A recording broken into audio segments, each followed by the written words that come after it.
Buenas noches, don Mario. Buenas noches, bienvenidos. Gracias, don Mario.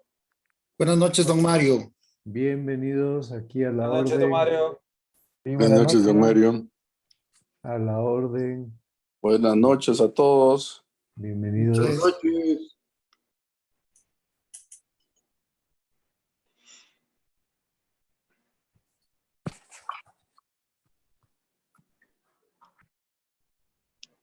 Vamos a empezar nuestra clase de hoy. Faltan 2 minutos.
Buenas noches. Buenas noches.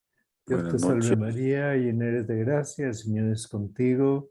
Bendita tú eres entre todas las mujeres y bendito es el fruto de tu vientre, Jesús.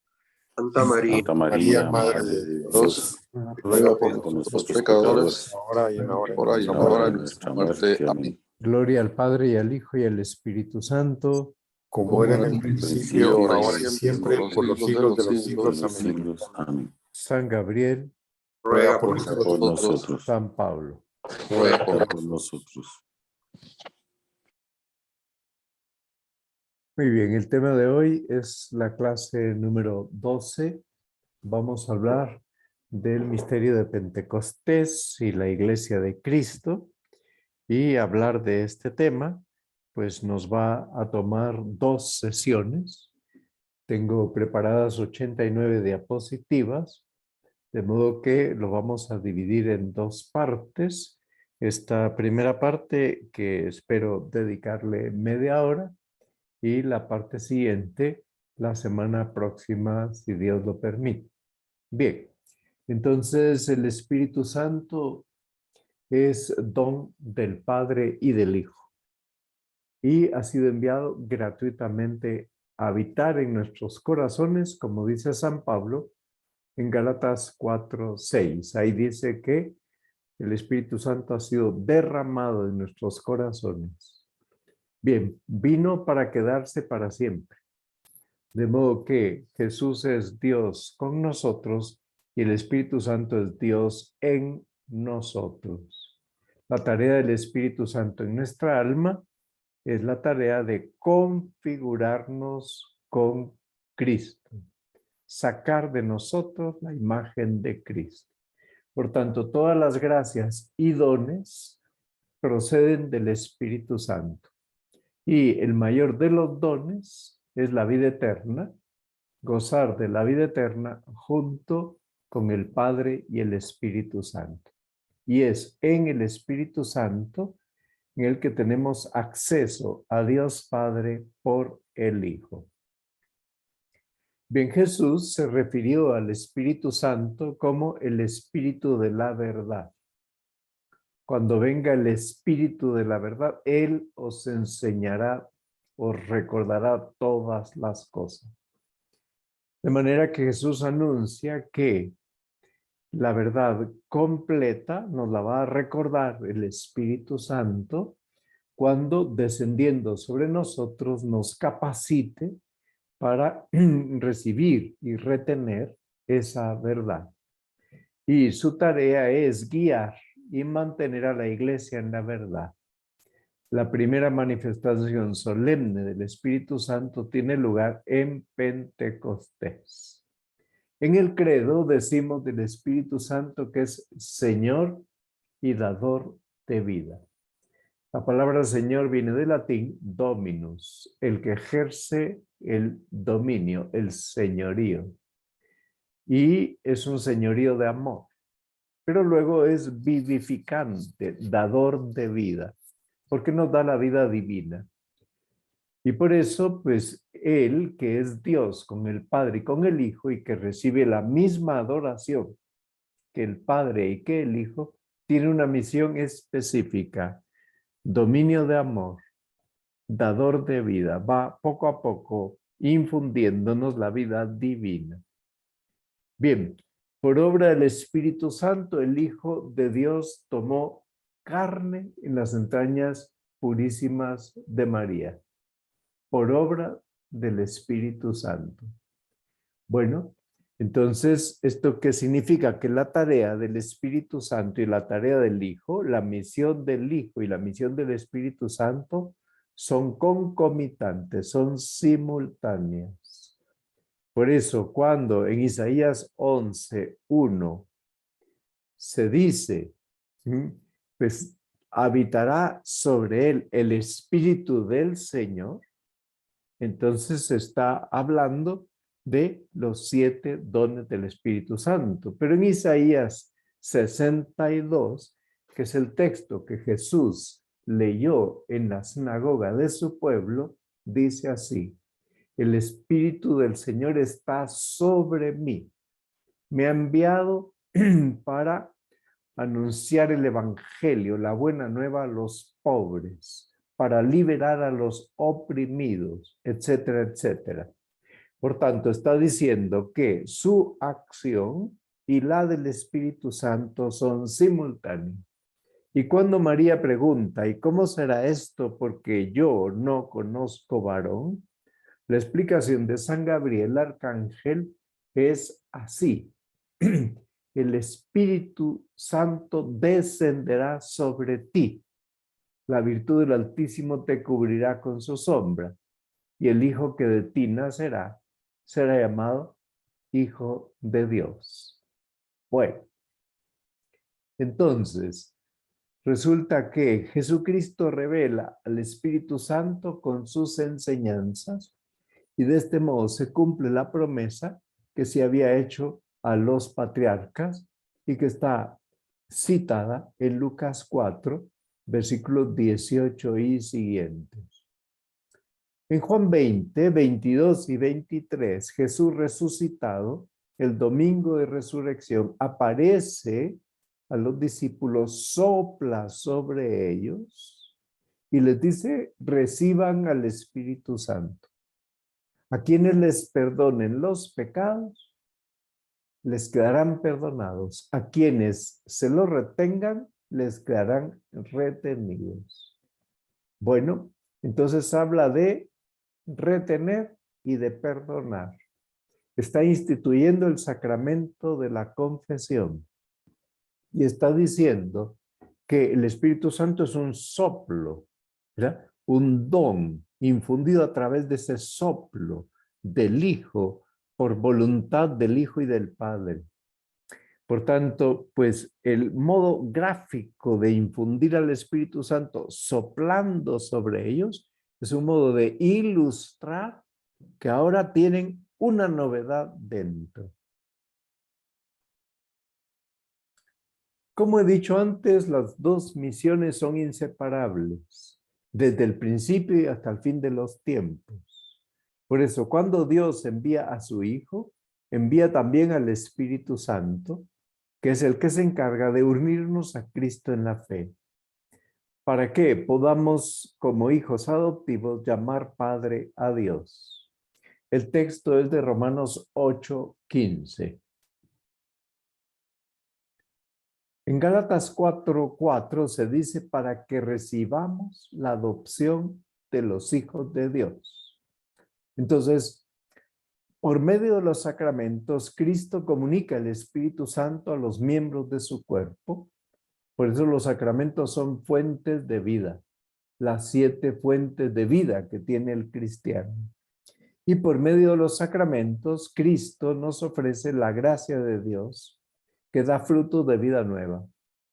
Los frutos según el Espíritu, de los que habla Gálatas 5, 22. Ahí se mencionan del 19 al 24 o 25, se distingue entre los frutos de la carne y los frutos del Espíritu. Pero el Espíritu Santo tiene también como misión ser el alma de la iglesia. Por eso se dice que anima a la iglesia, el alma de la iglesia. Él santifica a la iglesia con su amor. Y por tanto, como Él se encarga de devolver a los bautizados la semejanza que habíamos perdido por el pecado, de ese modo nos hace vivir en Cristo la misma vida de la Santísima Trinidad. Nos hemos convertido en templos vivos de Dios.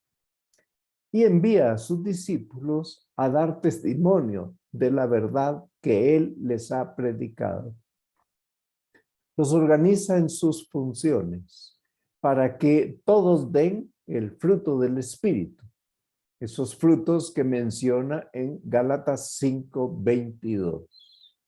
Entonces están organizados por el mismo Jesús. Estamos ante un misterio, la iglesia es un misterio. Así se refiere a ella San Pablo en Romanos 16, 25 al 27. Por tanto, estamos ante un misterio, ante una realidad en la que entramos en contacto y en comunión Dios y los hombres. La palabra iglesia viene del griego eclesia, significa asamblea de los convocados. Ayer el Papa dijo en Atenas que nosotros los cristianos hemos tomado del griego la palabra Eucaristía para referirnos a la celebración de la Pascua del Señor en la Santa Misa. Bien, el Espíritu Santo actúa y entonces concede carismas, dones especiales. Un carisma es un don y los carismas pueden ser personales o pueden ser colectivos. Es decir, puede dárselos a una persona, todos traemos un propio carisma, pero también puede dárselo a un grupo de personas dentro de la iglesia, a una institución. Bien, ¿y para qué son los carismas? Para enriquecer todo el cuerpo, para santificar a todo el cuerpo. Y Él es el maestro interior, el que recuerda a todos los cristianos lo que Cristo reveló.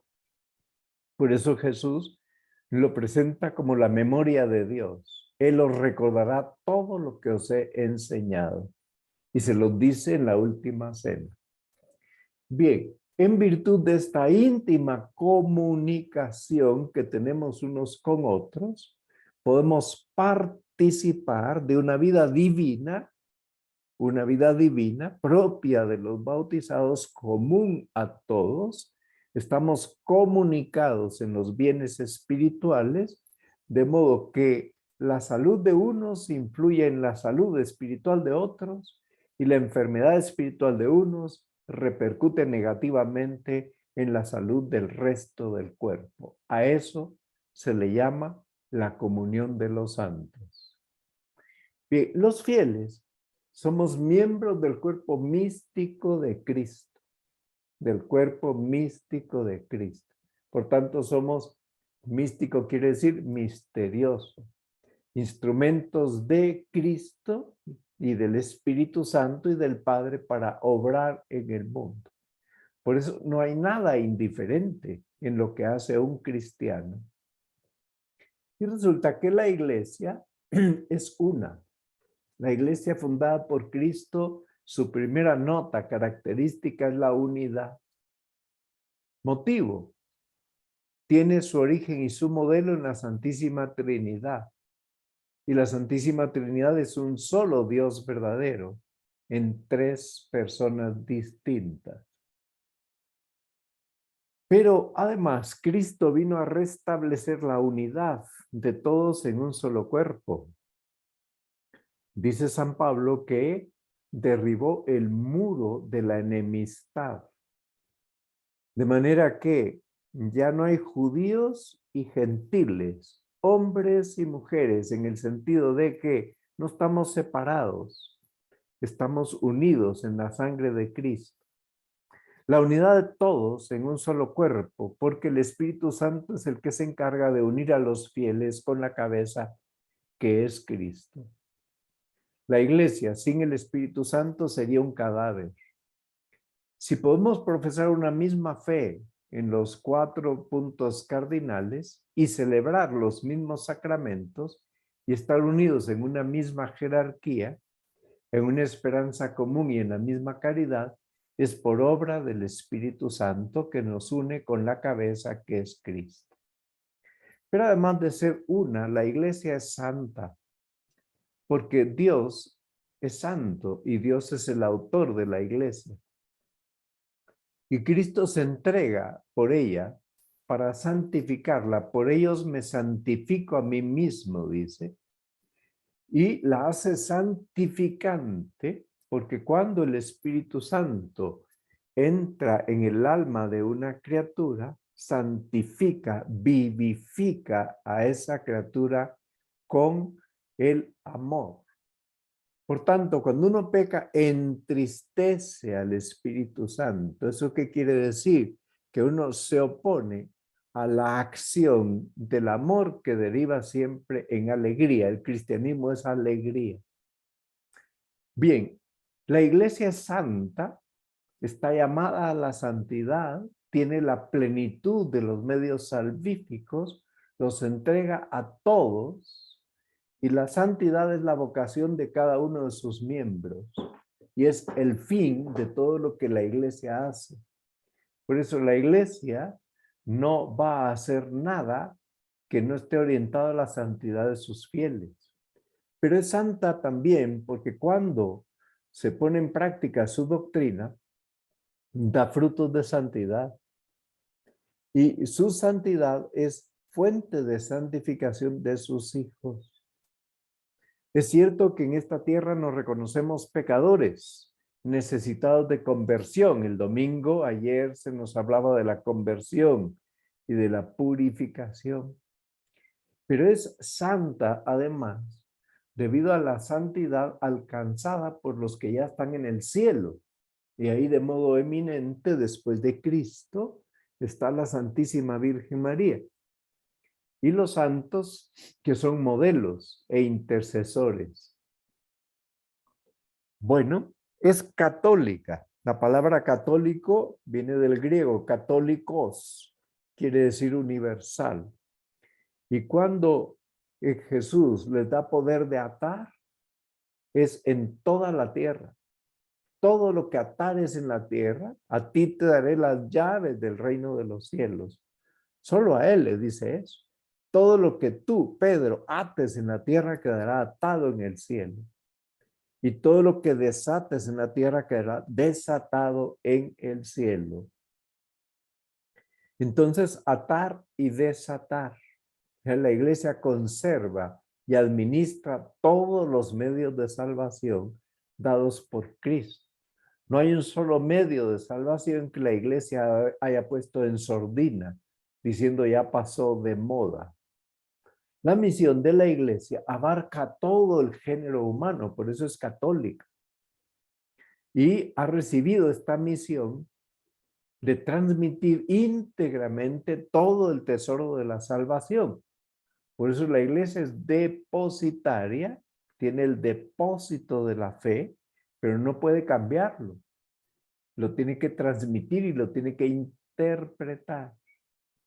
Entonces, la iglesia para eso tiene capacidad de inculturarse, es decir, de inserirse en cada cultura y de inserirse elevando y mejorando cualquier cultura y sacando de las culturas en donde la iglesia se inserta todo aquello que es compatible con la fe. Pero inculturar la iglesia y la fe no quiere decir nacionalizar la iglesia.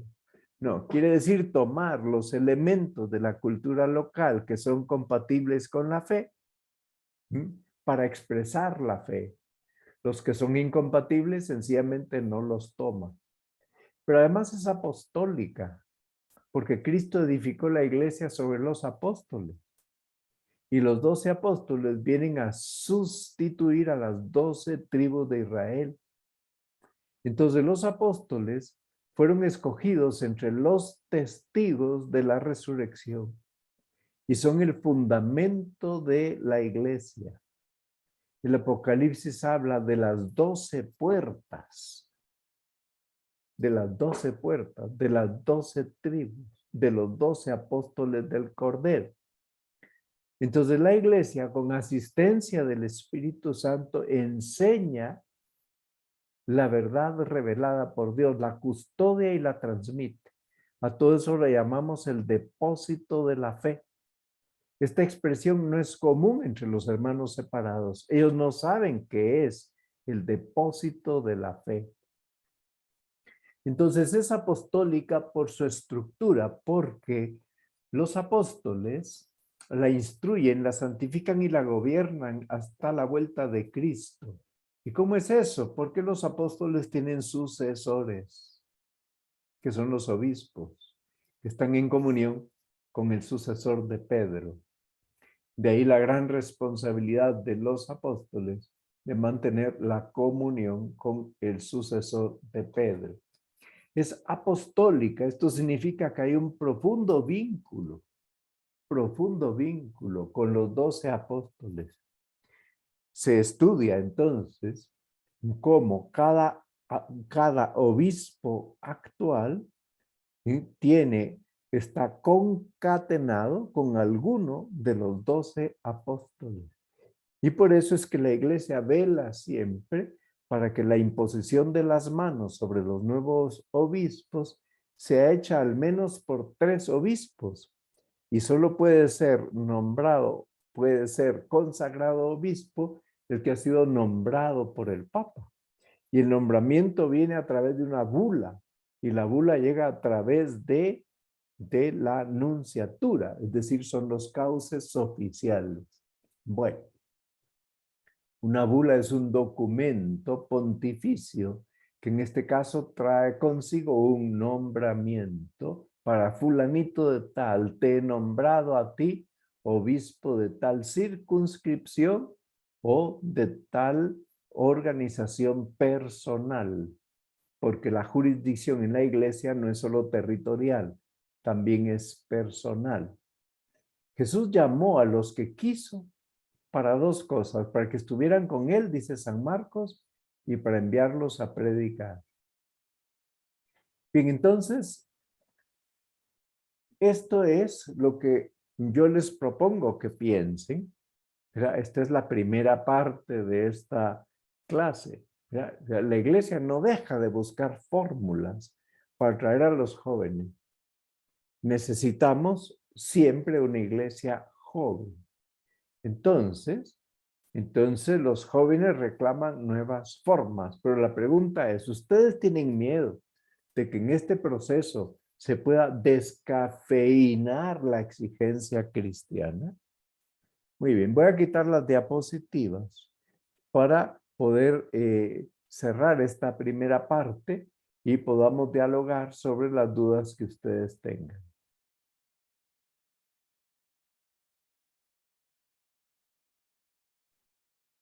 Bueno, entonces levanten su mano o enciendan su micrófono. Padre, Pablo Fernández, le saluda. Hola, Pablo. Vamos a ver. Y podría ampliar un poquito lo que me mencionaba de, creo que la palabra era culturizar, o sea, que asemejar a la cultura local. Inculturizar. Eso significa que en efecto la iglesia toma de la cultura local lo que es propio de la cultura local para expresar reverencia, por ejemplo. Les voy a poner un ejemplo. En el Japón, la gente, para expresar reverencia, hace una profunda inclinación. Entonces no existe la genuflexión. En el África, para expresar silencio de adoración, dan una palmada al unísono. No hay campana en la consagración, sino que en ese momento todos dan una única palmada y expresan en silencio su adoración. Bueno, son formas de inculturación. Muchas gracias, padre, claro. Para servirte. A ver, ¿quién más? Padre, buenas noches. Buenas noches. ¿Quién habla? Perdón, Juan. ¿Perdón? Mario Piscí de Shela. Ah, Mario, ¿cómo estás? Tocayo. Bien, Vamos a gracias. ver, cuenta. En relación al tema este de la inculturación, Sí, podría decirse que es así como se concibe el sincretismo que hay acá en Guatemala con las culturas indígenas locales. ese es justo un ejemplo de la no inculturación. Es un ejemplo de cómo se pueden hacer las cosas mal, ¿verdad? Es decir, que el sincretismo religioso es una mezcolanza en la que se diluyen las verdades y se mezclan ritos. No, sería un error decir que es inculturación el que al celebrar la misa, he sabido de esto por gente de Cobán, entonces matan una gallina dentro de la iglesia antes de la misa o al comienzo de la misa como una expresión del sacrificio. Eso no tiene nada que ver con el sacrificio de nuestro Señor. Por tanto, esa sería una forma inválida de inculturación. ¿Ok? Entonces, el sincretismo es un error. El sincretismo mezcla creencias. Y así como van y se ponen de rodillas en Chichicastenango ante la iglesia de Santo Tomás, igual después se ponen de rodillas ante una fogata. Bueno, pero entonces eso se llama sincretismo, porque la fogata no es Dios. ¿Verdad? Dios no es Gaia, la tierra. ¿Verdad? La diosa tierra, eso es sincretismo religioso, eso es inaceptable. Qué bueno que has hecho esa pregunta. Ok. Muy Gracias, bien. padre. Por nada. Vamos a ver, Juan tiene la mano levantada, Juan Herrera. Buenas noches, don Mario. Buenas noches, Juan. Yo tenía una duda sobre este movimiento carismático católico, Sí. que si me podría platicar un poco, elaborar cuál es la diferencia o qué es lo que hacen. Bueno, en realidad los movimientos carismáticos católicos son un producto de importación del pentecostalismo evangélico de Estados Unidos. Entonces, en esa línea de cosas hay que depurarlos, ¿verdad? Y por tanto, ¿qué es lo que se pide? Es que la iglesia simultáneamente es jerárquica y carismática. Y no se puede dividir a la iglesia como contraponiéndola, una iglesia carismática y otra jerárquica, como si fueran dos realidades opuestas, antagónicas y en rivalidad. No. Entonces, ¿cómo se distingue un carismático católico de un no católico? Se distingue, uno, la obediencia al Papa y a los obispos. Dos, el respeto de la liturgia y de los sacramentos. Tres, el respeto de la Santísima Virgen María. Entonces, bueno, dentro de eso, en efecto, hay gente que se acerca a la Iglesia Católica a través de esos movimientos que llaman de renovación en el Espíritu Santo. Ahora, eso no significa que el resto no estemos renovados en el Espíritu Santo. Lo que pasa es que estos movimientos de renovación carismática hacen mucho énfasis en los gestos y las expresiones orales y expresiones de las manos y bailes, ¿verdad? Entonces hay gente que eso no le va, o sea que si fuera por ese camino no entrarían. Entonces, ni modo, el Espíritu Santo es libre de suscitar diversos caminos y pues lo que el Papa y los obispos han aprobado de esos movimientos aprobado está. Yo no soy quien para decir nada en contra. Lo único que digo es cómo se ve, si en efecto un movimiento carismático es realmente católico, si hay respeto del magisterio de la iglesia. Ahí donde no hay respeto del magisterio de la iglesia, ahí surgen sectas y pasan de ser católicos a ser pastores evangélicos.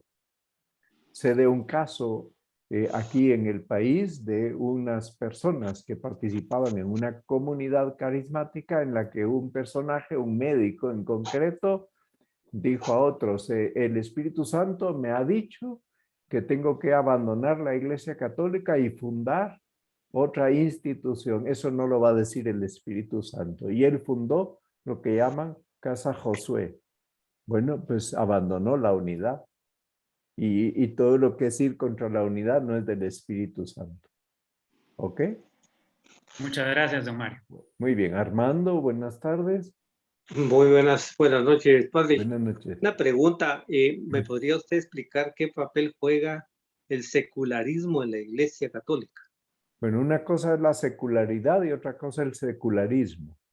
La secularidad es justamente, en la iglesia hay dos tipos de sacerdotes, sacerdotes seculares y sacerdotes regulares. Los sacerdotes seculares son el clero diocesano y el clero secular que pertenece a otras instituciones de la iglesia. Los sacerdotes regulares son aquellos sacerdotes que están afiliados a una orden o congregación religiosa y siguen una regla de vida. Ok. Entonces, por otro lado, los laicos forman parte son seculares. Ellos no son clérigos.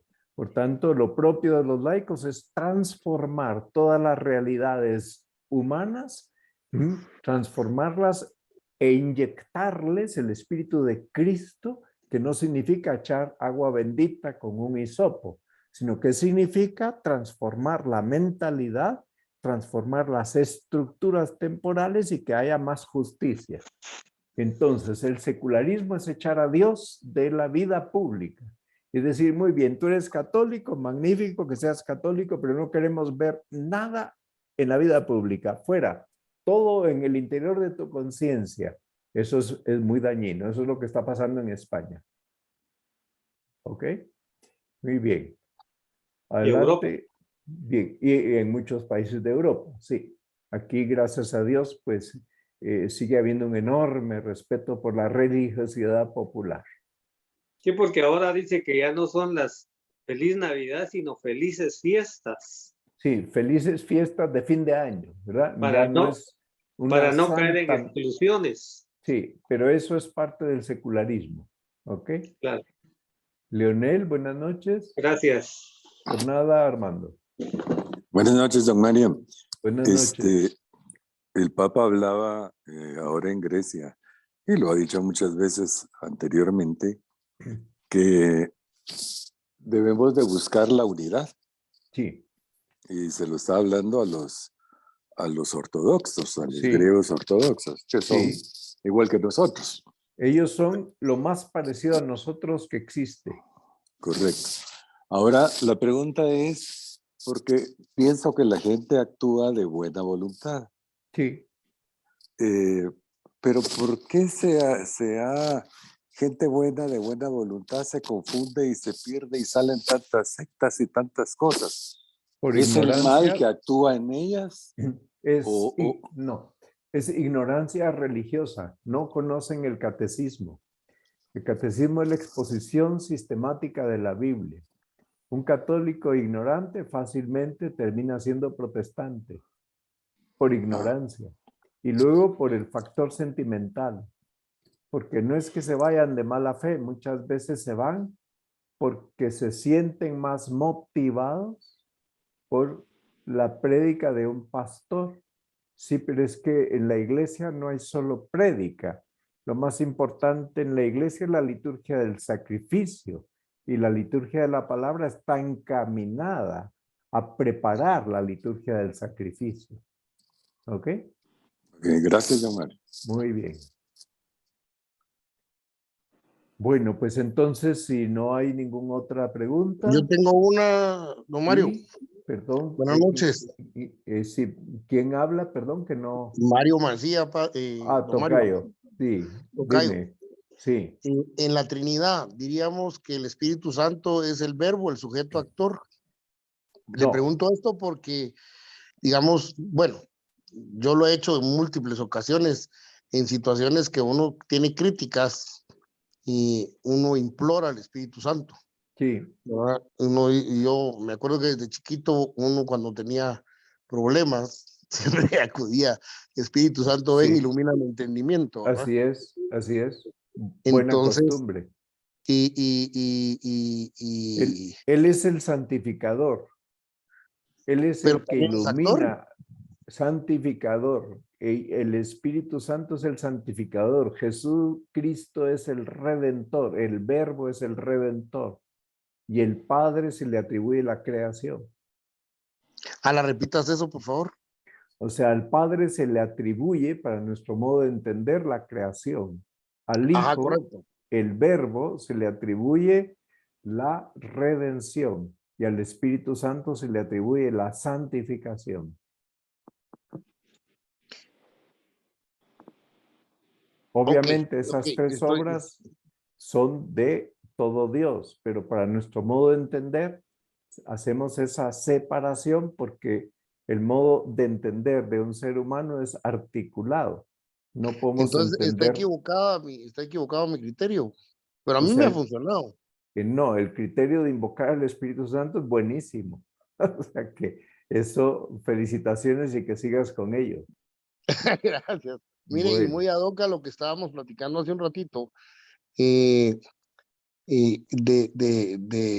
Espíritu Santo y cómo los hermanos separados han malinterpretado. Tiene un poquito de relación y tal vez es más que, bueno, es un merequetengue que se me vino a la cabeza. El don de lenguas es del bueno, Espíritu Santo. no, el don de ¿Existe? lenguas está perfectamente esclarecido en la Primera de Corintios, capítulo 1, digo, capítulo 12. Ahí se habla de los dones y San Pablo dice que el que piensa que tiene don de lenguas, si no hay nadie que interpreta, que se calle. Sí, Así lo eso sí lo dice con sabía. toda claridad. Y después termina diciendo, aspirad a los carismas mejores, es decir, la caridad. Por tanto, el don de lenguas, el Espíritu Santo se lo dio a los primeros, a los apóstoles, porque tenían que transmitir la fe a gente que hablaba otros idiomas. Pero actualmente no es que no exista la glosolalia, pero San Pablo dice claramente, si no hay nadie que interprete, mejor cállate, ¿verdad? Y ese alguien que interpreta tiene que ser alguien con sabiduría, porque si no va a decir probablemente alguna cosa poco adecuada, poco coherente. Correcto, regresamos a lo que le decía. El Espíritu Santo ven, ilumina mi entendimiento. Entonces, Sí, y sí, gracias por contestarme, porque entonces sí es del Espíritu Santo el don de lenguas. exactamente. Y el don de sanación también es del Espíritu Santo. Y el don de consejo, el saber orientar a otros, es don del Espíritu Santo. Son 7 los dones del Espíritu Santo. Y hemos de tenerle una enorme devoción al Espíritu Santo, el gran desconocido. Muchas gracias, don Mario. Bueno, perfecto. Muy bien. ¿Quién da más, como dicen en las subastas? Bueno, parece que todos están ya contentos con lo que hasta aquí ha salido. Respecto a lo que dije de los carismáticos, lo que quiero decir con eso es que hay personas que se acercan a la iglesia y no se hubieran acercado si no hubiera sido por esos movimientos, pero hay otros que sienten que ese tipo de manifestaciones tan volcadas hacia el sentimiento no van con ellos y por tanto sienten que pues reclaman más espacio para la reflexión. Que viva la libertad. ¿Ok? Muy bien. Bueno, Dios te salve María, llena eres de gracia, el Señor es contigo, bendita tú, perdón, antes de que termine, el día miércoles es día de precepto, el 8 de diciembre. Por tanto, es obligatorio asistir a la Santa Misa. Quienes viven aquí arriba, habrá misa en Entrevalles, aquí en Carretera El Salvador, a las 6 de la tarde, como es habitual los domingos. Y estaremos confesando desde las 5 de la tarde. Muy bien. Dios te salve María, llena eres de gracia, el Señor es contigo, bendita tú eres entre todas las mujeres, y bendito es el fruto de tu vientre, Jesús. Santa María, Madre de Dios, ruega por nosotros pecadores, ahora y en la hora de nuestra muerte. Amén. Gloria al Padre, y al Hijo, y al Espíritu Santo. Como era al principio, ahora y siempre, por los siglos de los siglos. Amén. San Gabriel, Ruega por nosotros. San Pablo, Ruega por nosotros. Santa María, esperanza nuestra, asiento de la sabiduría, ruega por nosotros. Que estén muy bien, que Dios les bendiga. Gracias, don Mario. Gracias, don Mario. Feliz noche a todos. Descansen. Gracias, Nos don vemos. Mario. Muchas gracias. Buenas noches. Buenas noches, don Mario. Buenas noches. Buenas noches, don Mario. Buenas noches.